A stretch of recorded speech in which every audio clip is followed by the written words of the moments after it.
आदमी ने गलती से लाखों की कीमत वाली रोलेक्स गिरा दी, लेकिन जब वह समुद्र के नीचे इसे खोजने गया तो उसने अनजाने में एक रहस्यमय पत्थर खोज लिया और एक अनुभवी खजाना खोजक के रूप में उसने तुरंत पहचान लिया कि यह प्राचीन जहाजों द्वारा इस्तेमाल किया जाने वाला बैलास्ट पत्थर है। आमतौर पर ऐसे पत्थरों के आसपास निश्चित रूप से एक खजाने से भरा प्राचीन जहाज होता है। ये सोचकर वह तुरंत सतह पर आया और सबसे पहले यह अच्छी खबर अपने 3 साथियों को बताई।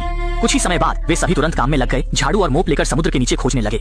और सच में थोड़ी देर बाद निक ने कुछ खोज लिया। जब उसने इसे बाहर निकाला तो उसने पाया कि यह सैकड़ों साल पुरानी सोने की खंजर थी। इतनी दुर्लभ वस्तु देखकर यह स्पष्ट था कि इस क्षेत्र का खजाना निश्चित रूप से अद्वितीय होगा। यह देखकर निक की खुशी का ठिकाना नहीं रहा। अब बस समुद्र के नीचे खजाना खोजने की जरूरत थी ताकि वे जीवन की ऊंचाइयों पर पहुंच सकें। खोज की दक्षता बढ़ाने के लिए वे तुरंत बाजार गए और बड़ी मात्रा में खोज उपकरण खरीदे। फिर वे इस समुद्री क्षेत्र में लौट आए, बड़े पैमाने पर काम करने की तैयारी में। उन्होंने पहले रस्सी से क्षेत्र को चिह्नित किया, फिर धातु डिटेक्टर का उपयोग करके सावधानी पूर्वक खोज की और सच में जल्द ही धातु डिटेक्टर ने प्रतिक्रिया दी। जांच करने के लिए निक ने तुरंत साथी को हेयर ड्रायर से सतह की रेत हटाने का संकेत दिया। तुरंत एक मोटी लोहे की चेन दिखाई दी। नीचे एक बड़ा वस्तु होने का एहसास करते हुए निक ने साथी को हेयर ड्रायर की शक्ति बढ़ाने का संकेत दिया। रेत के दोनों ओर उड़ने के साथ नीचे की बड़ी वस्तु भी आखिरकार दिखाई दी। यह पता चला कि नीचे सैकड़ों साल पुरानी इटालियन तोप दबी हुई थी। इस पुरानी वस्तु को हटाने के लिए उन्होंने तुरंत तोप के दोनों ओर रस्सी बांध दी, फिर दोनों ओर के एयर बैग में हवा भर दी। जैसे ही 2 लोग इसे उठाने लगे, यह विशाल वस्तु धीरे धीरे ऊपर उठने लगी। जब वे इसे जहाज पर ले जाने की तैयारी कर रहे थे तो ऊपर पहरेदारी कर रही साथी लिसा ने अचानक एक अलार्म सुना। ये पता चला कि समुद्री पुलिस नियमित जांच के लिए आई थी, लेकिन इससे समुद्र के नीचे के 3 लोग डर गए, क्योंकि वे जानते थे कि अगर यह तोप ऊपर लाई गई तो समुद्र के नीचे का खजाना भी उजागर हो जाएगा और तब संबंधित विभाग इसे कब्जे में ले लेंगे। शायद उस समय तो उन्हें एक तिनका भी न मिले। इस स्थिति को रोकने के लिए निक ने तुरंत एंटोन को कुछ हवा छोड़ने का संकेत दिया ताकि तोप अस्थायी रूप से पानी में स्थिर रहे। लेकिन जब एंटोन ने एयर बैग खोलकर हवा छोड़ी तो उसने गलती से सब कुछ छोड़ दिया। इससे तुरंत हजारों किलो की तोप अनियंत्रित रूप से समुद्र के नीचे गिर गई और एंटोन का हाथ भी गलती से रस्सी में फंस गया, जिससे वह भी समुद्र के नीचे खींचा गया। संयोग से गिरने के ठीक उसी पल तोप ने बिल्कुल सही जगह पर एंटोन का हाथ नीचे दबा दिया और स्थिति को और खराब करने के लिए उनके पास मौजूद ऑक्सीजन भी लगभग खत्म हो गई थी। मजबूरी में तीनों को बारी बारी से बची हुई ऑक्सीजन का उपयोग करना पड़ा।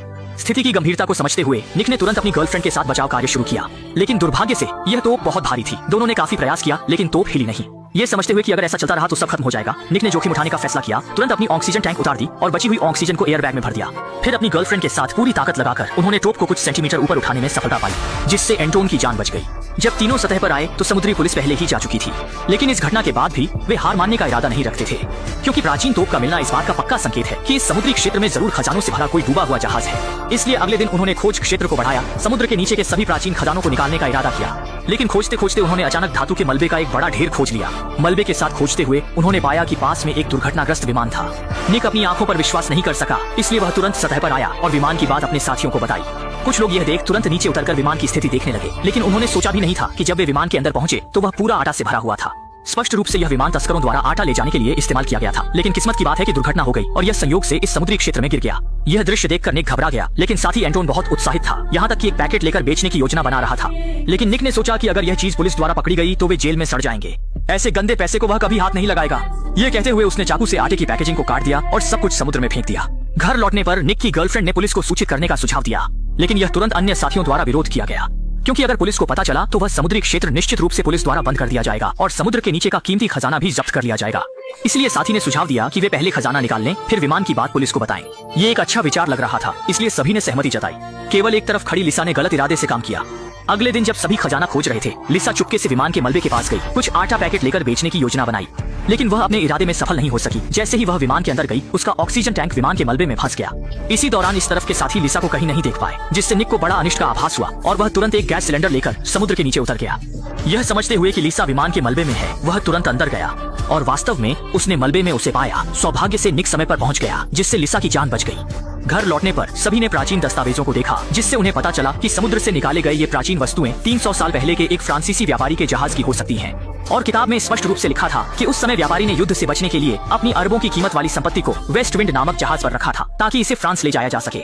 लेकिन रास्ते में समुद्री डाकुओं के हमले का सामना करना पड़ा, जिससे दोनों पक्षों को भारी नुकसान हुआ और वेस्ट विंड इस समुद्री क्षेत्र में डूब गया बिना किसी खबर के। यह देखकर सभी बहुत उत्साहित हो गए। अगले दिन फिर से उस समुद्री क्षेत्र में खजाना खोजने की योजना बनाई, ताकि उस संपत्ति को अपना बना सके। लेकिन यह उम्मीद नहीं थी कि सब लोग अच्छी तरह से बात कर रहे थे। तभी एंटोन और एक साथी ने गलत इरादा कर लिया। रात के अंधेरे में जहाज लेकर विमान के मलबे के पास गए, चोरी से कई आटा पैकेट ले गए और अगले दिन स्थानीय गैंगस्टर को बेचने गए। लेकिन उनकी बिल्कुल भी उम्मीद नहीं थी कि यही आटा दरअसल उसी गैंग का खोया हुआ सामान था। एंटोन और साथी को गैंगस्टरों ने पकड़ लिया। जल्द ही निक को दोनों साथियों की मदद की पुकार मिली और गैंगस्टर के नेता ने उसे 12 घंटे के भीतर समुद्र के नीचे का सारा आटा निकालने का आदेश दिया, अन्यथा वे दोनों साथियों को मार देंगे। मजबूरी में दोनों साथियों की सुरक्षा के लिए निक को यह स्वीकार करना पड़ा। लेकिन गर्लफ्रेंड ने इनकार कर दिया। काले गिरोह के लिए काम नहीं करना चाहती थी, इसलिए उसने इस मिशन से हटने का फैसला किया।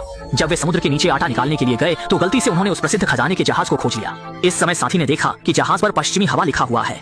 इस दृश्य को देखकर तीनों बहुत उत्साहित हो गए, क्योंकि यह जहाज सैकड़ों साल पहले गायब हुआ खजाने का जहाज था। लेकिन इस अपार धन के सामने तीनों इसे लेने की हिम्मत नहीं कर सके, क्योंकि उनका समुद्र में उतरने का उद्देश्य था कि काले गिरोह द्वारा दिए गए आदेश को पूरा करना, विमान के मलबे में से हजारों पाउंड आटा निकालकर किनारे पर लाना, वरना गैंग वाले उन तीनों को जिंदा निगल जाएंगे। लेकिन जब तीनों आटा निकालने में व्यस्त थे तो उन्हें यह एहसास नहीं हुआ कि एक शार्क ने उन्हें निशाना बना लिया है। अगले ही पल साथी लिसा का आधा कूल्हा शार्क ने काट लिया। मजबूरी में उन्हें आटा को पकड़ने वाली रस्सी काटनी पड़ी। तुरंत लिसा को अस्पताल ले जाया गया, लेकिन दुर्भाग्य से लिसा अंततः गंभीर चोटों के कारण मर गई। इस दुखद समाचार को सुनकर छोटी माई भी जल्दी से वहां पहुंची, अपने प्रेमी के साथ लड़ाई के लिए तैयार। लेकिन चूंकि डिलीवरी का समय आ गया था, वे जल्दी ही काले गिरोह द्वारा घेर लिए गए। संकट में निक ने संकेत दिया कि साथी पहले प्रेमिका को ले जाए, खुद को काले गिरोह को रोकने के लिए छोड़ दिया। अपनी जान बचाने के लिए निक ने उन्हें खजाने के बारे में बताया। दावा किया कि इस खजाने की कीमत आटे से सैकड़ों गुना अधिक है। वह बिना किसी शुल्क के खजाने का स्थान बताने के लिए तैयार था, बस उम्मीद थी कि वे उसे और उसके साथियों को छोड़ देंगे। काले गिरोह ने यह सुनकर तुरंत दिलचस्पी दिखाई, लेकिन जब छोटा भाई निक को काले सरदार की नौका पर ले गया तो उसने देखा कि इस समय नौका के अंदर सब कुछ अस्त व्यस्त था। यहाँ तक कि सरदार भी गोली लगने से मर चुका था। लेकिन छोटा भाई प्रतिक्रिया करने से पहले ही उसे काले बंदूक से मौके पर ही गोली मार दी गई। असल में आटे की बात लीक हो गई थी, इसीलिए काले सरदार का दुश्मन सान बियाओ वहां पहुंचा। उसका उद्देश्य उस आटे के बैच को अपने कब्जे में लेना था। ये स्थिति देखकर निक दौड़ पड़ा, समय पर बड़े समुद्र में कूद गया। पानी में प्रवेश करते ही वह मछली की तरह हो गया। बिना किसी मेहनत के उसने दुश्मन को चकमा दे दिया। लेकिन जैसे ही वह किनारे पर पहुंचा, उसे सान बियाओ का फोन आया। सोचा भी नहीं था कि उसकी प्रेमिका दुश्मन के हाथ लग गई थी। मजबूरी में निक को सान बियाओ और उसके लोगों को विमान के दुर्घटना स्थल पर ले जाना पड़ा। लेकिन निक ने भी एक चालाकी की, पहले से ही साथी को विमान के कॉकपिट में छिपा दिया। छिपकर हमला करके उसने सान बियाओ के गुर्गे को सफलतापूर्वक मार गिराया। स्थिति को गंभीर मानते हुए सान बियाओ ने जल्दी से हार्पून भरा, लेकिन निक ने पहले ही गैस सिलेंडर को उस पर निशाना बना लिया था। अगले ही पल